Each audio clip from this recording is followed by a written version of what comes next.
ನಮಸ್ಕಾರ ಸ್ನೇಹಿತರೆ, ನಮ್ಮ ಗಿಡ ನಮ್ಮ ಆರೋಗ್ಯ ಕಾರ್ಯಕ್ರಮಕ್ಕೆ ನಿಮಗೆಲ್ಲ ಆತ್ಮೀಯ ಸ್ವಾಗತ. ಪ್ರತಿ ಸಪ್ತಾಹ ಭಾನುವಾರಕ್ಕೊಂದ್ಸರಿ ನಾವು ಈ ನಮ್ಮ ಸುತ್ತಮುತ್ತಲಿನ ಔಷಧಿ ಗುಣಯುಕ್ತ ಗಿಡಗಳನ್ನು ಪರಿಚಯ ಮಾಡಿಸ್ತಕ್ಕಂಥದ್ದು, ಸಸ್ಯಗಳನ್ನು ಪರಿಚಯ ಮಾಡಿಸ್ತಕ್ಕಂಥದ್ದು ಮಾಡ್ತಾಯಿದ್ದೀವಿ. ನಾವು ಅದೇ ರೀತಿ ಈಗ ಸುಮಾರು ಒಂದು ತಿಂಗಳಿಂದ ಒಂದು 5-6 ಎಪಿಸೋಡ್ ಕೊಟ್ಟಿದ್ದೀನಿ. ಸುಮಾರು ಸೊಪ್ಪುಗಳನ್ನು, ಸುಮಾರು ಸಸ್ಯಗಳನ್ನು ನಮ್ಮ ಭಾರತೀಯ ವೈದ್ಯ ಪದ್ಧತಿಯಲ್ಲಿ ಬಳಕೆ ಮಾಡ್ತಕ್ಕಂಥದ್ದು, ಮನೆ ಮದ್ದಾಗಿ ಬಳಕೆ ಮಾಡ್ತಕ್ಕಂಥದ್ದು, ಅದು ಹುಡ್ತಕ್ಕಂಥ ಜಾಗ, ಅದರಲ್ಲಿರ್ತಕ್ಕಂಥ ಒಂದು ಔಷಧೀಯ ಗುಣಗಳು ಮತ್ತು ಪೌಷ್ಟಿಕಾಂಶಗಳು, ಇದ್ರ ಕುರಿತು ನಿಮಗೆ ತಿಳಿಸಿ ಅದನ್ನು ಉಪಯೋಗ ಹೇಗೆ ಮಾಡ್ಕೋಬೇಕು ಅನ್ನೋದನ್ನು ತಿಳಿಸ್ಕೊಟ್ಟಿರ್ತೀನಿ. ಅದೇ ರೀತಿ ಈ ವಾರ ನಾನು ನಿಮಗೆ ಪರಿಚಯ ಮಾಡಿಸ್ತಕ್ಕಂಥ ಒಂದು ಸಸ್ಯ ಮೂಲ ಗಿಡ ನೆಲಬಸಳೆ ಅಂತ. ನೋಡಿ, ನೆಲಬಸಳೆ ಇದು ಬಸಳೆಯಲ್ಲೇ ಒಂದು ಜಾತಿ. ಬಸಳೆ ಸಾಮಾನ್ಯವಾಗಿ ಬೇರೆ ಬಸಳೆಗಳು, ಹಸಿರು ಬಸಳೆ ಮತ್ತು ಕೆಂಪು ಬಸಳೆ ನೋಡಿರ್ತೀರ ನೀವು. ಈ ನೆಲಬಸಳೆನೂ ನೋಡಿರ್ತೀರ, ಬಟ್ ಇದನ್ನು ಉಪಯೋಗಿಸೋದು ನಿಮಗೆ ಗೊತ್ತಿರಲ್ಲ. ಏನು ಇದು ಪಾರ್ಕ್ಗಳಲ್ಲಿ ಮತ್ತು ಮನೆಯಲ್ಲಿ ಅಲಂಕಾರಿಕ ಗಿಡದ ಥರ ಬೆಳೆದಿರ್ತಾರೆ. ಇದು ಏನೊಂದು 30 ಸೆಂಟಿಮೀಟರ್ನಷ್ಟು ಬೆಳೆಯುತ್ತೆ, ಪೊದೆ ಥರ ಇರುತ್ತೆ. ಇದರ ಒಂದು ಕಾಂಡ, ಹೂವುಗಳು, ಈ ಕಾಂಡ, ಎಲೆ, ಹೂವು ಇವೆಲ್ಲವೂ ಆಹಾರಕ್ಕೆ ಒಂದು ಪೂರಕವಾಗಿರ್ತಕ್ಕಂಥ ಒಂದು ಸಸ್ಯ ಇದಾಗಿರುತ್ತೆ. ತರಕಾರಿ ಸಸ್ಯ ಅಂತ ಅನ್ಬೋದು. ಇದನ್ನು ಸಾಮಾನ್ಯವಾಗಿ ಬೇಸಿಗೆ ಕಾಲದಲ್ಲಿ ತರಕಾರಿಗಳು ಸಿಗ್ತಕ್ಕಂಥ ಪ್ರಮಾಣ ಕಡಿಮೆ ಇರುತ್ತೆ. ಅಂತಹ ಸಂದರ್ಭದಲ್ಲಿ ಇಂತಹ ಸಸ್ಯಗಳನ್ನು, ಸೊಪ್ಪುಗಳನ್ನು ನಾವು ಉಪಯೋಗ ಮಾಡೋದ್ರಿಂದ ಆರೋಗ್ಯ ವೃದ್ಧಿಯಾಗುತ್ತೆ. ಇದರಲ್ಲಿ ಸಾಮಾನ್ಯವಾಗಿ ಕ್ಯಾಲ್ಸಿಯಮ್ಮು, ವಿಟಮಿನ್ನು, ಎ ಮತ್ತು ಸಿ ಅನ್ನಾಂಗಗಳು, ಐರನ್ ಅಂಶ ಭಾಳ ಹೇರಳವಾಗಿ ಸಿಗುತ್ತೆ ಮತ್ತು ನಾರಿನ ಅಂಶ ಅಂತೂ ತುಂಬ ಚೆನ್ನಾಗಿರುತ್ತೆ. ವಿಶೇಷವಾಗಿ ಈ ಸಿಹಿ ಮೂತ್ರ ರೋಗದವರು, ಸಕ್ಕರೆ ಕಾಯಿಲೆಯವರು ಅಂತ ಏನಂತೀವಲ್ಲ, ಅವರು ಇದನ್ನು ಚೆನ್ನಾಗಿ ಹೇರಳವಾಗಿ ಬಳಕೆ ಮಾಡೋದ್ರಿಂದ ಅವರಿಗೆ ಒಂದು ನಾರಿನ ಅಂಶ ಸಿಕ್ಕುತ್ತೆ ಮತ್ತು ಒಂದು ಅನ್ನಾಂಗಗಳ ಅಂಶನೂ ಇದರಲ್ಲಿ ಸಿಗುತ್ತೆ. ಎ ಮತ್ತು ಸಿ ಸಿಗೋದ್ರಿಂದ ನಮಗೆ ದೇಹಕ್ಕೆ ಒಂದು ರೆಸಿಸ್ಟೆನ್ಸ್ ಪವರ್ ಚೆನ್ನಾಗಿ ಬರುತ್ತೆ, ರೋಗ ನಿರೋಧಕ ಶಕ್ತಿ ತಂದುಕೊಡುತ್ತೆ ಮತ್ತು ಕಣ್ಣಿನ ದೋಷಗಳನ್ನು ನಿವಾರಣೆ ಮಾಡೋದಕ್ಕೆ ಸಹಕಾರಿಯಾಗಿರುತ್ತೆ ಮತ್ತು ಮೂತ್ರಪಿಂಡದಲ್ಲಿರ್ತಕ್ಕಂಥ ಒಂದು ಸಮಸ್ಯೆಗಳನ್ನು ಸಹಿತ ನಿರ್ವಹಣೆ ಮಾಡೋದಕ್ಕೆ ಈ ಒಂದು ಸೊಪ್ಪು ತುಂಬ ಸಹಕಾರಿಯಾಗಿರುತ್ತೆ. ಇದು ಏನು ಒಂದು ಪೊದೆ ಥರ ಬೆಳೆಯುತ್ತೆ. ಇದಕ್ಕೆ ಸಿಲೋನ್ ಪಾಲಕ್ ಅಂತಲೂ ಕರೀತಾರೆ. ಇದಕ್ಕೆ ಈ ಎಲೆ ಒಂದು ಹೆಚ್ಚು ಕಡಿಮೆ ಒಂದು 10ರಿಂದ 15 ಸೆಂಟಿಮೀಟರ್ನಷ್ಟು ಉದ್ದ ಎಲೆ ಇರುತ್ತೆ, ದಪ್ಪ ಕಾಂಡ ಇರುತ್ತೆ, ಹಸಿರಾಗಿರುತ್ತೆ, ತಿಳಿ ಹಸಿರು ಅಂತ ಅನ್ಬೋದು. ಈ ಒಂದು ಎಲೆಗಳನ್ನು ಚೆನ್ನಾಗಿ ಕಟ್ ಮಾಡಿಬಿಟ್ಟು ಬೆರಕೆ ಸೊಪ್ಪಿನ ಜೊತೆ ನಾವು ಸೊಪ್ಪಿನ ಸಾರನ್ನು ಮಾಡಿ ಮುದ್ದೆ ಜೊತೆಗೆ ಒಳ್ಳೆ ಕಾಂಬಿನೇಷನ್ನು, ಆರೋಗ್ಯಕ್ಕೂ ಒಳ್ಳೆಯದು, ಊಟಕ್ಕೂ ತರಕಾರಿಯಾಗಿ ಮನೆಯಲ್ಲಿ ನಾವು ಸೊಪ್ಪಿನ ತರಕಾರಿಯಾಗಿ ಮನೆಯಲ್ಲಿ ಬಳಕೆ ಮಾಡ್ಕೋಬೋದು. ಇಂತಹ ಸಸ್ಯಗಳನ್ನು ನಾವು ಮನೆ ಮುಂದೆ ಹಾಕೊಳ್ಳೋದ್ರಿಂದ ಮತ್ತು ದೇಹಕ್ಕೆ ತಂಪನ್ನು ಸಹಿತ ತಂದುಕೊಡ್ತಕ್ಕಂಥ ಗುಣ ಇದರಲ್ಲಿದೆ.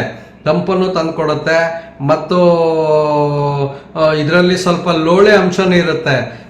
ಈ ಬೆಂಡೆಕಾಯಿಯಲ್ಲಿ ಯಾವ ಥರ ಲೋಳೆ ಅಂಶ ಇರುತ್ತೋ ಹಾಗೆ ಇದು ಎಲೆನಲ್ಲೂ ಸಹಿತ ನಾವು ಒಂದು ಎಲೆನ ತೆಗೆದು ನೋಡಿದಾಗ ಇದರಲ್ಲೂ ಸಹಿತ ಲೋಳೆ ಅಂಶನೂ ಬರುತ್ತೆ. ಈ ಥರ ಹಿಂಗೆ ಇಸಿಕ್ಕಿ ನೋಡಿದಾಗ ಇದರಲ್ಲೂ ಸಹಿತ ಲೋಳೆ ಅಂಶ ಇರುತ್ತೆ. ಗೊತ್ತಾಯ್ತಾ? ಹಾಗಾಗಿ ಇಂತಹ ಸಸ್ಯಗಳನ್ನು ಉಪಯೋಗ ಮಾಡೋದ್ರಿಂದ ಆರೋಗ್ಯ ವೃದ್ಧಿಯಾಗತ್ತೆ ಮತ್ತು ಮನೆಯ ಒಂದು ಅಲಂಕಾರನೂ, ಮನೆಯ ಅಂಗಳದಲ್ಲಿ ಒಂದು ಹಚ್ಚ ಹಸಿರಾಗಿ ಸದಾಕಾಲ ಹಸಿರಾಗಿರ್ತಕ್ಕಂಥ ಈ ಒಂದು ಸಸ್ಯ ತನ್ನ ಔಷಧೀಯ ಗುಣಗಳಿಂದ ಒಂದು ಪ್ರಖ್ಯಾತಿಯನ್ನು ಪಡೆದಿದೆ. ಕರಾವಳಿ ಪ್ರದೇಶಗಳಲ್ಲಿ ಇದರ ಒಂದು ಕರಾವಳಿ ಮತ್ತು ಮಲೆನಾಡು ಭಾಗಗಳಲ್ಲಿ ಇದರ ತಂಬುಳಿ ಮಾಡ್ತಾರೆ, ಸಾಸಿವೆ ಮಾಡ್ತಾರೆ, ಮತ್ತು ಬಾಂಬೆ ಪಲ್ಯ ಅಂತಲೂ ಮಾಡ್ತಾರೆ. ಬೆಳ್ಳುಳ್ಳಿ ಈರುಳ್ಳಿ ಇದ್ರ ಜೊತೆಗೆ ಹಾಕಿ ಫ್ರೈ ಮಾಡಿಬಿಟ್ಟು ಪಲ್ಯನೂ ಮಾಡ್ಕೊಂಡು ತಿಂತಾರೆ. ರಕ್ತಹೀನತೆ ಸಾಮಾನ್ಯವಾಗಿ ಈ ವಯಸ್ಸಾದವರಲ್ಲಿ ಮತ್ತು ಹೆಣ್ಣು ಮಕ್ಕಳಲ್ಲಿ ರಕ್ತಹೀನತೆ ಸಮಸ್ಯೆ ಇರುತ್ತೆ. ಆ ರಕ್ತಹೀನತೆ ಹೋಗಲಾಡಿಸೋದಕ್ಕೋಸ್ಕರ ಈ ಒಂದು ಸೊಪ್ಪು ಬೇಳೆಯಲ್ಲಿ ಸಾಂಬಾರು ಮಾಡಿಕೊಂಡು ತಿನ್ಬೋದು. ಆದರೆ ಇದನ್ನು ನಿರಂತರವಾಗಿ ದಿನ ಉಪಯೋಗಿಸ್ಬೇಕಂತ ಇರಲ್ಲ. ದಿನ ಉಪಯೋಗಿಸೋದ್ರಿಂದ ಏನಾಗುತ್ತೆ, ಕ್ಯಾಲ್ಸಿಯಂ ಹೆಚ್ಚಿಗೆ ಇರೋದ್ರಿಂದ ಕಿಡ್ನಿನಲ್ಲಿ ಮತ್ತೆ ಕಲ್ಲುಗಳು ಪ್ರಮಾಣ ಜಾಸ್ತಿ ಆಗ್ಬೋದು. ಹಾಗಾಗಿ ನಾವು ಏನು ಮಾಡಬೇಕು, ಇದನ್ನು ಬಳಕೆ ಮಾಡಬೇಕಂತಂದ್ರೆ ವಾರಕ್ಕೆ ಒಂದ್ಸರಿ ಉಪಯೋಗ ಮಾಡ್ಬೋದು. ಸೊಪ್ಪುಗಳು ಜೊತೆಗೆ ಬೆರಕೆ ಸೊಪ್ಪಿನ ಜೊತೆಗೆ ಬೆರಕೆ ಸಾಂಬಾರು ಥರ ಮಾಡ್ಕೊಂಡು ಊಟ ಮಾಡ್ಬೋದು. ಮತ್ತು ಇದ್ರದ್ದು ಸಾಸ್ಮೆ ಅಂತಂತಾರೆ, ಅದನ್ನು ಮಾಡ್ಬೋದು, ಪಲ್ಯನೂ ಮಾಡ್ಬೋದು. ಇಂತಹ ಒಂದು ಒಳ್ಳೆ ಸಸ್ಯ ನಿಮ್ಮ ಮನೆ ಕೈ ತೋಟದಲ್ಲಿ ಯಾಕೆ ಬೆಳೆಸ್ಕೋಬಾರ್ದು? ನಮ್ಮಲ್ಲಿ ಎಷ್ಟೊಂದು ಅಂಗನವಾಡಿಗಳಿದ್ದಾವೆ. ಅಂಗನವಾಡಿ ಕೇಂದ್ರದ ಮುಂದೆ ಇದನ್ನ ಬೆಳೆಸ್ಕೋಬಹುದು. ಇದೇನು ಬೆಳೆಯೋದೇನು ಕಷ್ಟ ಏನಿಲ್ಲ. ಈ ತರ ಒಂದು ಕಡ್ಡಿ ತಗೊಂಬಂದು ನೆಲದಲ್ಲಿ ಇಟ್ಟರೆ ಸಾಕು. ಆ ನೆಲದಲ್ಲಿ ಇಟ್ಟರೆ ಅದಷ್ಟು ಅದೇ ಬೆಳೀತಾ ಹೋಗುತ್ತೆ. ಸ್ವಲ್ಪ ನಾವು ಶ್ರಮ ಹಾಕ್ಬೇಕಾಗಿರೋದು ಏನಪ್ಪಾ ಅಂದ್ರೆ, ದಿನಕ್ಕೆ ಒಂದ್ಸರಿ 2 ಸರಿ ನೀರು ಕೊಡ್ಬೇಕು, ಅದಕ್ಕಷ್ಟೇ. ಆ ನೀರನ್ನು ಕೊಟ್ಟರೆ ಸಾಕು, ಚೆನ್ನಾಗಿ ಹಚ್ಚ ಹಸಿರಾಗಿ ಕಣ್ಣಿಗೆ ಮುದ ಕೊಡೋಷ್ಟು ಹಸಿರಾಗಿ ಇರ್ತಕ್ಕಂಥ ಈ ಸಸ್ಯ ಎಲ್ಲರ ಮನೆಯಲ್ಲೂ ಇರಲಿ. ಎಲ್ಲ ಶಾಲಾ ಆವರಣಗಳಲ್ಲೂ ಬೆಳೆಯೋದನ್ನು ಅಭ್ಯಾಸ ಮಾಡ್ಕೊಳ್ಳಿ. ಬಿಸಿ ಊಟ ಮಾಡ್ತಾರಲ್ಲ, ಬಿಸಿ ಊಟಕ್ಕೆ ಎಲ್ಲೋ ಔಷಧಿ ಹೊಡೆದಿರೋ ಸೊಪ್ಪು ಥರ ತಂದು ಕೊಡೋದಕ್ಕಿಂತ ಈ ಒಂದು ನಿಮ್ಮ ಶಾಲಾ ಆವರಣದಲ್ಲೇ ಒಂದು ಕಡೆ ಬೆಳೆದ್ರೆ 3 ದಿವಸಕ್ಕೊಂದ್ಸರಿ ಇದರ ಸೊಪ್ಪಿನ ಸಾರನ್ನ ಮಾಡಿ ಮಕ್ಕಳಿಗೆ ನಾವು ಬಿಸಿ ಊಟದ ಕಾರ್ಯಕ್ರಮದಲ್ಲಿ ಕೊಡ್ಬೋದು. ಮತ್ತು ವಸತಿ ಶಾಲೆಗಳ ಆವರಣದಲ್ಲೂ ಸಹಿತ ಇಂತಹ ಒಂದು ಉಪಯುಕ್ತ ಸಸ್ಯಗಳನ್ನು ಬೆಳೆದ್ಬಿಟ್ಟು ಮಕ್ಕಳಿಗೆ ಆಹಾರವಾಗಿ ಕೊಟ್ಟಾಗ ರಕ್ತಹೀನತೆ ಕಡಿಮೆ ಆಗುತ್ತೆ, ಮಕ್ಕಳಿಗೆ ಬುದ್ಧಿ ಚುರುಕಾಗತ್ತೆ ಮತ್ತು ಒಂದು ಆಹಾರ ಮೂಲವಾಗಿ ಸಹಕಾರಿಯಾಗಿರುತ್ತೆ. ಮತ್ತು ಆರ್ಥಿಕತೆಯನ್ನು ಸಹಿತ ಹೊಡೆದೋಡಿಸುತ್ತೆ. ಇದು ನಾವು ಒಂದು ಸೊಪ್ಪಿಗೆ ಖರ್ಚು ಮಾಡ್ಬೇಕು ಅಂತಂದ್ರೆ ಈಗ 20 ರಿಂದ 25 ರೂಪಾಯಿ ಒಂದು ಕಟ್ ಆಗುತ್ತೆ. ಒಂದು ಕಟ್ಟು ಒಬ್ಬನಿಗಷ್ಟೇ ಲಾಯಕದು. ಅಂಥದ್ದು ಸುಮಾರು ಜನ ಮನೇಲಿ ಒಂದು 5 ಜನ ಇದ್ರೆ ಒಂದು ಕಡೆ ಪಕ್ಷ ಒಂದು 2-3 ಕಟ್ಟಾದರೂ ಬೇಕಾಗತ್ತೆ. ಅಷ್ಟು ಹಣವನ್ನು ನಾವು ನಮ್ಮ ಮನೆಯ ಅಂಗಳದಲ್ಲಿ ಬೆಳೆಯೋದ್ರಿಂದ ಮತ್ತು ಶಾಲಾ ಆವರಣಗಳಲ್ಲಿ ಬೆಳೆಯೋದ್ರಿಂದ, ವಸತಿ ನಿಲಯಗಳ ಆವರಣದಲ್ಲಿ ಬೆಳೆಯೋದ್ರಿಂದ, ಸರ್ಕಾರಿ ಪಾರ್ಕ್ಗಳಲ್ಲಿ ಬೆಳೆಯೋದ್ರಿಂದ ಸಸ್ಯನೂ ಅಭಿವೃದ್ಧಿ ಆಗುತ್ತೆ. ಜೊತೆಗೆ ನಮಗೆ ಆಹಾರಕ್ಕೂ ಸಹಿತ ಇದು ಬರುತ್ತೆ. ಇಂಥ ಒಂದು ಒಳ್ಳೆಯ ಸಸ್ಯಗಳು ಬೆಳವಣಿಗೆ ಆಗಬೇಕು.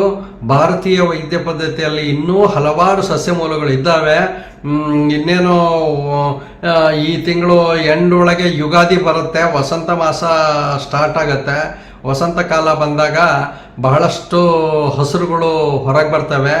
ಎಲ್ಲ ವಿವಿಧ ಬಗೆಯ ಹಸುರುಗಳನ್ನು, ಹಸಿರು ಗಿಡಮೂಲಿಕೆಗಳನ್ನು ನಿಮಗೆ ಪರಿಚಯ ಮಾಡಿಸಿ ಅದರ ಉಪಯೋಗ ಮಾಡ್ಕೊಳ್ತಕ್ಕಂಥದ್ದು, ಅದರಲ್ಲಿ ಇರ್ತಕ್ಕಂಥ ಒಂದು ಸೂಕ್ಷ್ಮ ಪೋಷಕಾಂಶಗಳು ಏನೇನು ಹೊಂದಿದವೆ ಅನ್ನೋದನ್ನು ತಿಳಿಸ್ಕೊಡೋ ಒಂದು ಈ ಕಾರ್ಯಕ್ರಮನ ನೀವು ನಮಗೆ ನಾನು ನಿಮಗೆ ಕೊಡ್ತೀನಿ. ನೀವು ಅದನ್ನು ಕೇಳಿಬಿಟ್ಟು ಅದರಿಂದ ಆ ಮಾಹಿತಿಯನ್ನು ಪಡೆದುಕೊಂಡು ನಿತ್ಯ ನಿಮ್ಮ ಜೀವನದಲ್ಲಿ ಉಪಯೋಗಿಸ್ಕೊಳ್ಳೋದಕ್ಕೆ ಆ ಸಸ್ಯಗಳ ಅಭಿವೃದ್ಧಿಗೆ ನೀವೆಲ್ಲರೂ ಶ್ರಮ ಹಾಕ್ರಿ ಅನ್ನೋದು ಈ ಒಂದು ಸಾಪ್ತಾಹಿಕ ಕಾರ್ಯಕ್ರಮದ ಮೂಲಕ ನನ್ನ ಒಂದು ನಿವೇದನೆ ನಿಮ್ಮ ಜೊತೆಗೆ ನಂದೊಂದು ನಿವೇದನೆ ಮಾಡ್ಕೊಳ್ತಾ ಇದ್ದೀನಿ.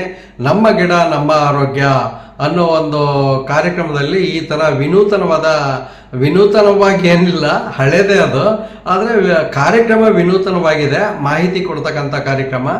ಸೊಪ್ಪುಗಳೆಲ್ಲ ಮೊದಲಿಂದನೂ ನಡ್ಕೊಂಡು ಬಂದಿರತಕ್ಕಂಥದ್ದು, ನಮ್ಮ ಜೊತೆಗೆ ಇರ್ತಕ್ಕಂಥದ್ದು. ಇಂಥ ಒಂದು ಸಸ್ಯಗಳು ನಿಮ್ಮ ಮನೆಯ ಅಂಗಳದಲ್ಲಿ ನಗಲಿ ಅನ್ನೋದು ನನ್ನ ಉದ್ದೇಶ. ಇವತ್ತಿನ ಈ ಒಂದು ಕಾರ್ಯಕ್ರಮನ ಇಲ್ಲಿ ಮುಕ್ತಾಯ ಮಾಡ್ತಾ ಇದ್ದೀನಿ. ಎಲ್ರಿಗೂ ನಮಸ್ಕಾರ.